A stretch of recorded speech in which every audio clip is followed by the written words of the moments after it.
What is up, fellas?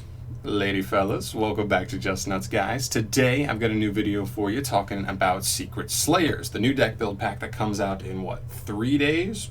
So it's right around the corner, which is really awesome. 3 new really cool archetypes are being debuted in this mini deck build set. So I wanted to go through all 3 of the archetypes because we already went through the set list and talked about how good the set list is, but we haven't talked about the archetypes specifically and gone through them and see how good I expect them to be come their release in 3 days. So that's what this video is going to be about. We're going one by one, evaluating their worth, and let's get into it. So first up, we're going to go in alphabetical order, so we'll start with the Emancipator archetype, formerly known as Emancipator. So I know some people won't like that translation, Chris, but it's fine. I think it's fine. I think it's actually pretty good. Anyway, so this archetype is a rock-based archetype. Pretty much everything is rock. And then they kind of have some weird attributes. They go fire, water, wind. Most of them are earth, but then they have some that are like different like that. It's very good. It's all about excavating. You have these 3 here. These are your miners that let you look at the top 5 cards of your deck by excavating. And if there's any non-tuner rocks, you can just special summon them to your field. It's pretty generic. I think I have to be level 4 lower, actually, I think. I guess it depends, but yeah, they special themselves from hand, they let you special other ones from hand, and then they're tuners, so they allow you to get into some synchros. Some of the other cards that are important to note are your eggs. These are some of the other rocks that you want to find off the top of your deck, off of your miners. You want to mine the eggs or the crystals, and then they can be summoned. The blue one draws you cards, and the other 2 can like stack stuff from your grave back on top of your deck to do another excavation, but what's important is that they're not tuners, so you could just special them out and then go right into your Synchro 6s, or even potentially the Synchro 8, which is very nice. And then you have your boss monsters. You have this guy. He negates spells and traps and can bounce cards by excavating. He can he can search you at Emancipator spell or trap cards, which is very nice. And then this one acts kind of like a DD Crow on your opponent's turn, and also can do the excavation where you get the special. These 2 do, but this one excavates to bounce however many rock monsters are revealed off of the excavation. So very, very powerful. I think all 3 are pretty good in their own right. But keep in mind, they don't get their additional effect if they don't have a correct attribute monster in the graveyard. This one has to have a wind engrave, this one has to have a fire, and water for this guy. So you need to get the right corresponding egg engrave to do the effect you want. And then you finish up with the spells and traps. This one stacks the top 5 cards of your decks with Adamantia cards for your excavations so that they're always going to hit. This is just a monster reborn. I think it reborns any rock monster, not even just Adamantias, which is pretty good. Or maybe it's level 4 lower. I can't remember. It's something like that. But it's a pretty good just like extender in the deck for sure. And then you have your disruption traps. This one lets you tribute Adamantias, or maybe it's just rocks, and then you get to target that many cards on the field and pop them +1. So you actually get to, if you tribute 1 monster, you get to pop 2 cards, which is actually pretty good.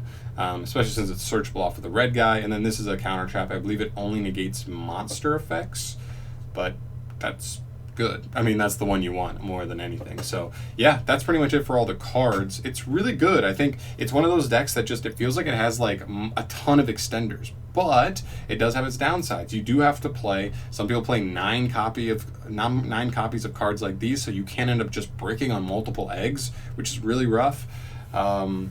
But I don't know. On the other hand, there's also other cards that you can really take good advantage of, like Kawaki Mirus. They give you really nice disruption capabilities, and potentially like the Barrier Statue of the Drought is a really strong option going first.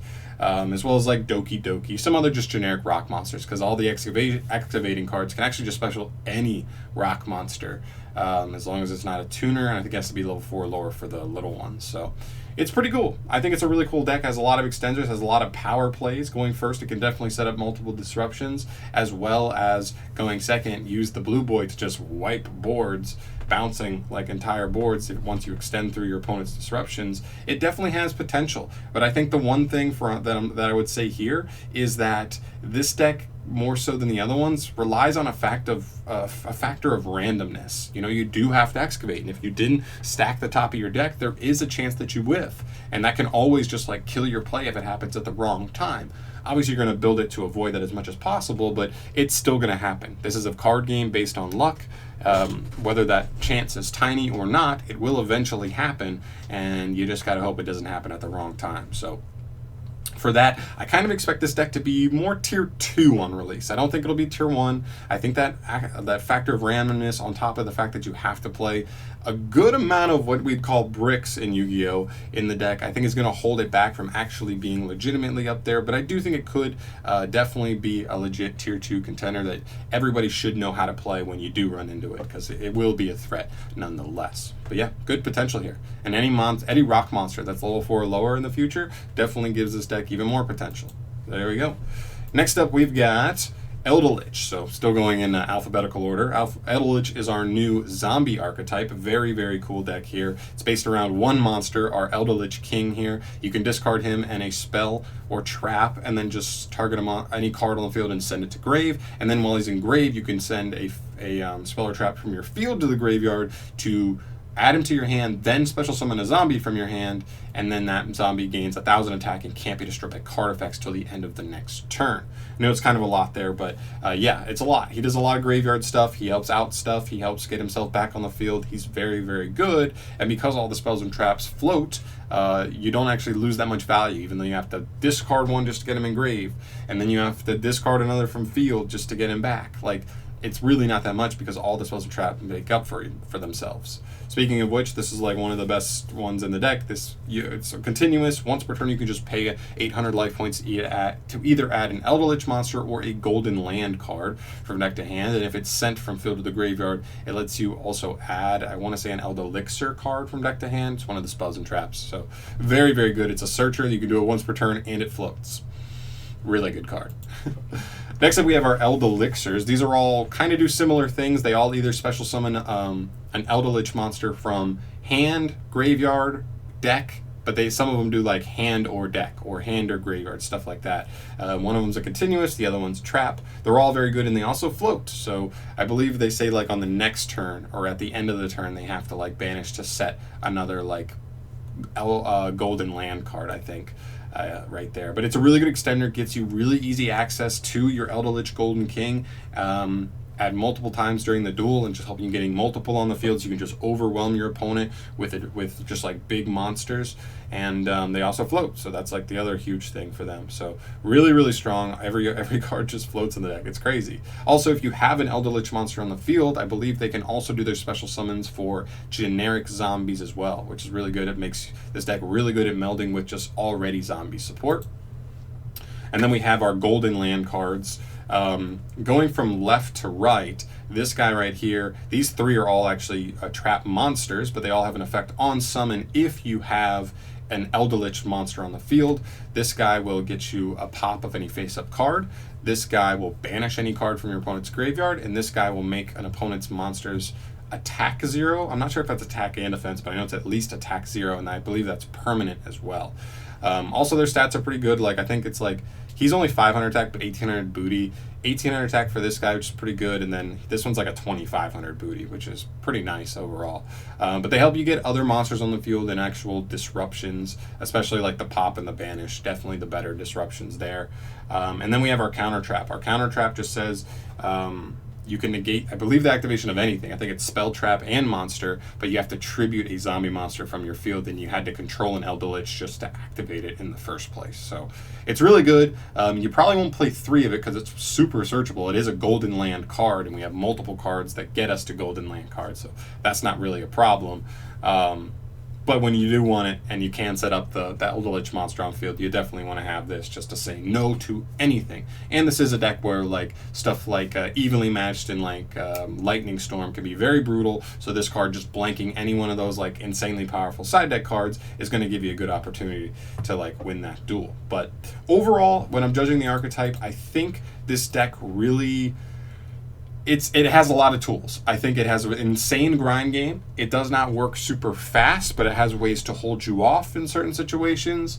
And its grind game, like I said, is just the nuts. Like anything you can activate. This makes like Performer Pal Popper up really good because you send like 2 or 3 of your spells to the grave, spells and traps to the grave. You draw 3, and then you get to plus 1 more off of all the ones you sent. So like it's really good in that regard. There's a lot of cards like that. Discard cards are really open to you. You can play just stun cards. You don't really care about stuff like skill drain. This deck can really work under because you just put a beater on board and work like that. So I think the deck definitely has potential. I think it's a solid control deck right out the gate. It works really well with a ton of zombie stuff, zombie world stuff, Uni zombie, all this new, anything zombie. Ballard Rock, Glow Up Bloom's really good because it just searches him even if you don't have zombie world on the field because he gets himself out. There's just a ton. There's a ton this deck can use. Any zombie card in the future will make this deck even better, and I think that's where the main potential is. So I'm kind of gonna put them really close to Adamantia. I'm not even sure which one I think will be better out the gate. I personally draw more towards this one for me and what I would like to play, but I think Adamantia will actually end up being a little bit more represented just knowing the player base and what they're going to want. But I still think this deck is very good. Don't sleep on it. You should know how the stuff works because if you're not ready, it's going to blow you away. It really is. So this deck really, really cool, and I think has solid tier 2 like control deck potential there. And then moving into our last archetype, we have Rika, a new plant archetype here. It's all like Xyz based, so it's based on like modulating their levels to make whichever one of the two main Xyzs they like to roll through at the right time. And yeah, they have some strong cards and they have some weaker cards. I'm going to preface by saying that because we have something like Rika Petal, which is a very good card where it just says like once per main phase you can either add any Rika monster to hand or you can just Foolish Burial it, which is very strong, and it's once per turn. It's not even on summon, so if she stays up, there's that. And she also recurs herself. I believe she says on every one of your opponent's end phases, you can just, as long as you control no monsters that are not a plant, you can just special her back and then use her effect again on the next turn. So she really recurs herself and she gets to a plus every time. She's very good. These two are super lackluster. They have like weak like level modulating effects, but they have to like minus you to do it. One of them I think has to like tribute a monster to modulate a level. It's like really rough. These two are like two of the worst cards in the archetype. I really don't tend to like these very much. Then you get to like the higher level monsters. You have the 2 level 6s and then the 2 level 8s. This level 6 and this level 8 are actually pretty good. This one can like tribute a plant to special herself, then she searches on special. So she replaces the monster she tributes and gets herself, which is a level 6 on board to possibly set you up for a rank 6 play. This girl also has the chance to like, she special summons herself and another Rika monster from your hand, and then she can like make them the same level, so setting you right up into an Xyz play as well. So she's another one of the better ones. But these two are just like super blah. This one does like battle modulating, like gives a Rika monster like 1,000 attack points on battle, which is like super weak. And I don't even remember what this one does, but I remember it's bad. That's all I remember. So this is just one of those archetypes where you're like, wow, this card's really good, but these two are poo. Wow, this card and this card are really good, but these two are poo. So it's like, like it's so frustrating when like if they just made the other ones like a little better, we might have had something legit. And then we have our 2 Xyz, our boss monsters. This one lets you like special summon a plant from grave, or maybe it's just, no, it's any monster from grave by tributing a plant monster. So she's like okay as an extender, and then she's pretty cool because she can tribute any monster on the field, yours or your opponent's, but if she's equipped with a plant monster as material, she can actually do that as a quick effect, which is pretty cool. That's a pretty good disruption for sure. And then you finish up with the spells and traps. This one's a really good searcher. It searches any Rika monster, and then if you want, you can also tribute a plant monster to add another plant with the same level as like a Rika monster you tributed. So you can actually potentially search 2 to get like plays going. It's cool. You don't have to if you don't want to, if you don't need to, but you can if that is the right play. This card's really pretty bad. It says like if you tribute a plant monster, like your opponent has to tribute one of their own. So like there can be uses for it, but it's like not the best.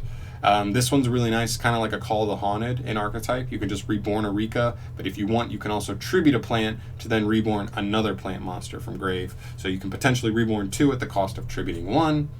Could be good. You don't have to. Again, it's kind of like that for this one. It can be pretty good. And then the last one is kind of like your other disruption. This one says you can target an opponent's monster and negate its effects, but also if you want, you can tribute a plant monster to then also steal that opponent's monster and make it a plant. So if you want, you can tribute a monster to make it like a Widow Anchor. Otherwise, it's just going to be like an impermanence. But I guess that's pretty good overall as a disruption, I think. If it's like super searchable, it is. So I think the spells and traps are pretty good. Okay, I think this one's okay, but the other three are all pretty solid. But once we go here, like, she's okay, she's pretty good, and then here, like, too bad. Four of your 7 main deck monsters are like just bad, straight up bad. So that's where the deck really ends up like taking its hits. Keep in mind the plants do have some pretty good generic help, by the way. This whole deck like triggers effects by tributing, and Lone Fire Blossom is a plant that can help you get into whichever one of your monsters you want, which is pretty cool. You know, potentially triggering extenders just by going Lone Fire Blossom. So I like that for sure. And there's probably other plant stuff, Aromatherapy, Jasmine, some plant synchro type stuff you could abuse as well. I just feel like going the plant synchro route, you're just going to make like a bad plant synchro deck if you make it based on this. Like a pure plant synchro deck is probably just going to be better than a Rika plant synchro deck, unfortunately. But I do think there are some nice plant tools generically that help this deck. I just think this one easily has the weakest potential of all three. It can still be developed into a potential like solid rogue option, but I really don't ever see this getting better than a rogue option. We're going to need Konami to give like 3 good support cards in like the upcoming sets, which is what they've been doing for stuff like deck build like archetypes, is they just give them another card and then another card and another card in the following sets, and then they kind of add up into making the deck a little better. But this deck's going to need like more main deck monsters that just do more. They're just better. They really do, because I think the other stuff is fine, but you only have 3 good main deck monsters, and they're not enough. So hopefully we get some stuff there. Unfortunately, this one does have the weakest potential. I think this one is tier 3 at best, and it's going to need some good support or a crazy realization in the community of like some kind of interaction that's like crazy with this deck to make this deck any better than that. But yeah, guys, that's my opinion on all 3 of our deck build pack Secret Slayer archetypes. Let me know if you disagree on anything there. Obviously, this is 100% opinion, and this is just what I think looking at the set, you know, as a whole, and reading the archetypes and having a couple weeks to like digest this and really like get my thoughts together on it. But I feel pretty firm on my impressions of the deck so far. I personally am going to be picking up delish when I get the chance and testing out that deck, and yeah, hopefully we make some videos in the future there. But thank you so much for watching, guys. As always, feel free to leave your comments down below if you disagree, agree, have any extra thoughts that you think I might have missed here. I try to get everything in, but it's already like a 20-minute video, so crazy. But yeah, thank you so much for watching. Subscribe if you have not yet, and I'll see you in the next video. Peace.